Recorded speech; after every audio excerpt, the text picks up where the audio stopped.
Hey, Mason, long time no see. How have you been? Sophia, it's been too long. I've been good, just navigating through the whirlwind of projects. How about you? You've been busy with your own ventures, I bet. Oh, you know me. I've been balancing everything, but I'm good. Actually, I've been thinking a lot lately about how people love giving advice, even when they're not the ones in the field, right? The armchair experts. That's a fun one. There's so much to unpack with that. Exactly. Everyone has opinions, but not everyone has the experience. Vocabulary preview. Vocabulary preview. Oh yeah, exactly. Vocabulary preview.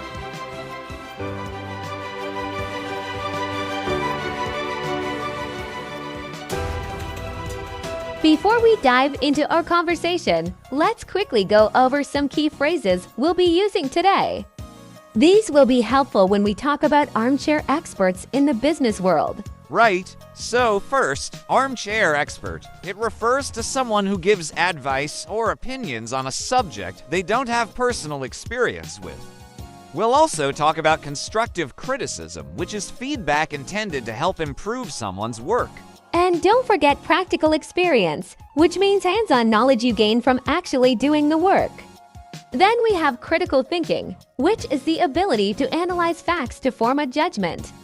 These will come up often as we discuss how advice, especially from the sidelines, can impact businesses.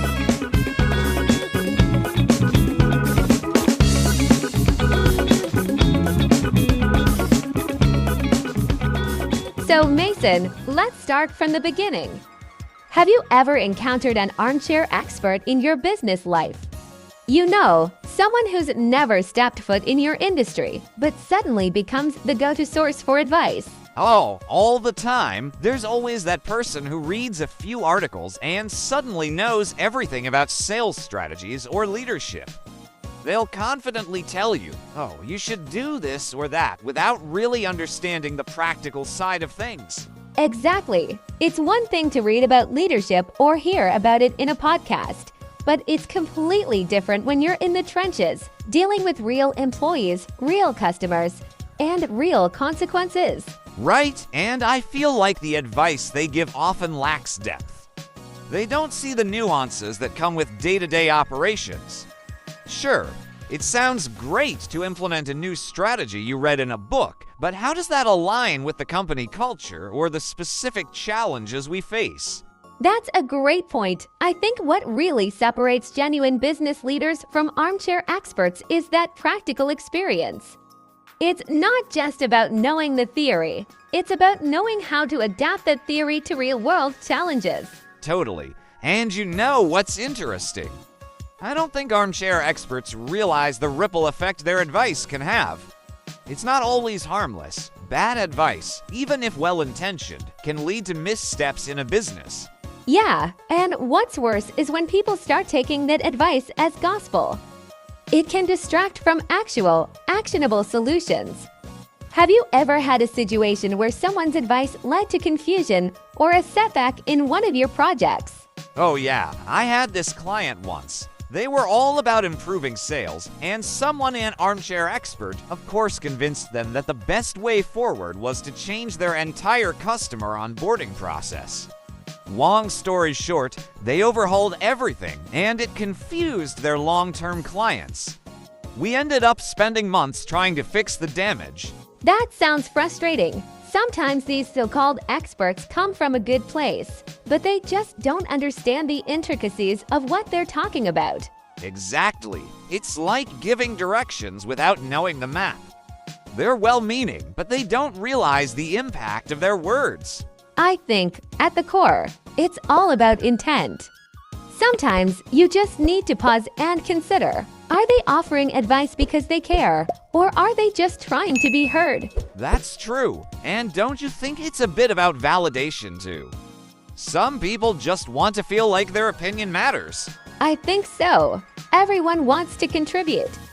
But it's important to remember that sometimes the best advice comes from those who have been in the situation before. There's a difference between constructive criticism and unsolicited opinions. Absolutely. The key is knowing when to listen and when to take it with a grain of salt. It's not always easy, especially when the advice is coming from someone with a lot of confidence but no experience to back it up. Now we dove into the world of armchair experts. You know, those people who seem to have all the answers without really living the experience. Today, I think we should focus on how to handle advice from these experts and how to still make the best decisions for your business. Right, and let's not forget how their advice can sometimes derail projects if we aren't careful. But you're right, Sophia. Filtering through that noise and figuring out what's useful and what's not, that's an art form. So, Mason, I want to start with this. How do you personally navigate through unsolicited advice? You mentioned before that you usually just smile and nod, but what happens when that advice is coming from someone higher up in the chain, or maybe even a client? That's a great question. I think it really depends on the situation.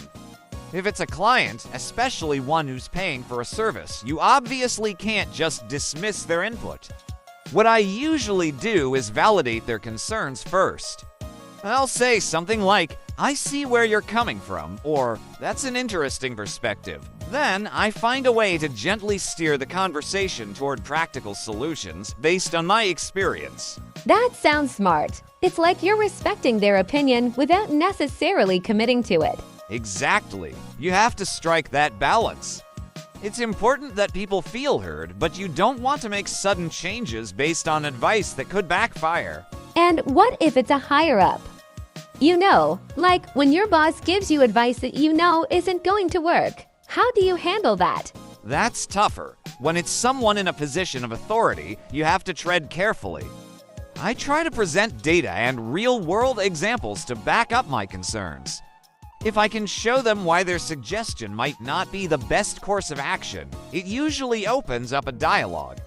At the end of the day, it's about framing it as a team decision, not just shooting down their idea. That smart facts and examples really help in those situations. It shows you've thought about their input instead of just disregarding it. Yeah, and I think it's also about confidence. You have to trust your own experience. I've seen people second-guess themselves just because someone else, an armchair expert or a higher-up, had a louder opinion. But at the end of the day, you're the one in the trenches living those decisions. You're right. There's that feeling of being torn, right? You don't want to dismiss their advice outright, but you also have to protect what's working. I think that's where emotional intelligence comes in, knowing when to push back and when to integrate someone's advice into your strategy. Absolutely. I can't tell you how many times I've had to finesse my way through these conversations. It's almost like a dance. You nod, you smile, and then you subtly change the course of the conversation. That's such a good analogy. Speaking of finessing conversations, I remember one project I was working on where the client wanted to completely overhaul the way we managed their campaign. They had this armchair expert friend who knew everything about marketing, and you could tell the client was fully on board with their advice. Oh no, I can already see where this is going. Yeah, it was a disaster waiting to happen. The changes they wanted would have taken us months to implement, and I knew it wouldn't even yield the results they were hoping for. But instead of just saying no, I spent some time explaining the risks, how these changes could affect their brand image, timelines, and customer experience. Luckily, they backed off after I presented the data, but it was a real close call. Wow, that sounds intense. But see, that's the thing, you didn't just reject the advice outright. You provided them with the bigger picture. I've had similar experiences, especially with clients who get swayed by the latest trends. They'll come in, ready to flip the whole strategy upside down because their cousin read a blog post. Exactly. It's like, I appreciate your cousin's enthusiasm, but let's focus on the data and what actually works. Yeah, and you know, it's also about trust. If your client trusts you as the expert, they'll be more open to listening when you push back or offer alternatives. You have to build that relationship where they see you as a partner, not just someone who's there to execute their every whim. That's a really good point. It's not just about giving good advice. It's about nurturing that relationship over time so they know you've got their best interests at heart. And I think that's what separates true professionals from the armchair experts. We don't just have opinions, we have insights based on experience. Exactly. And it's okay to admit when you don't have all the answers. That's another way to earn trust, by being honest about the limitations of your expertise. That humility makes your advice even more valuable. So true. In a world full of loud voices and armchair experts, sometimes the most powerful thing you can say is, "Let me look into that and get back to you." That's gold. It buys you time and shows you're thorough. Well, Mason, I think we've covered a lot today. Navigating advice, building trust, and staying grounded in what works, it's all part of being a successful professional, isn't it? It really is. And if there's one takeaway from all of this, it's that you have to be confident in your experience, but open enough to adapt when needed. That's what keeps us growing. Couldn't agree more. Well, that's it for today, folks. Thanks for tuning in, and we'll catch you in the next episode. Take care, everyone.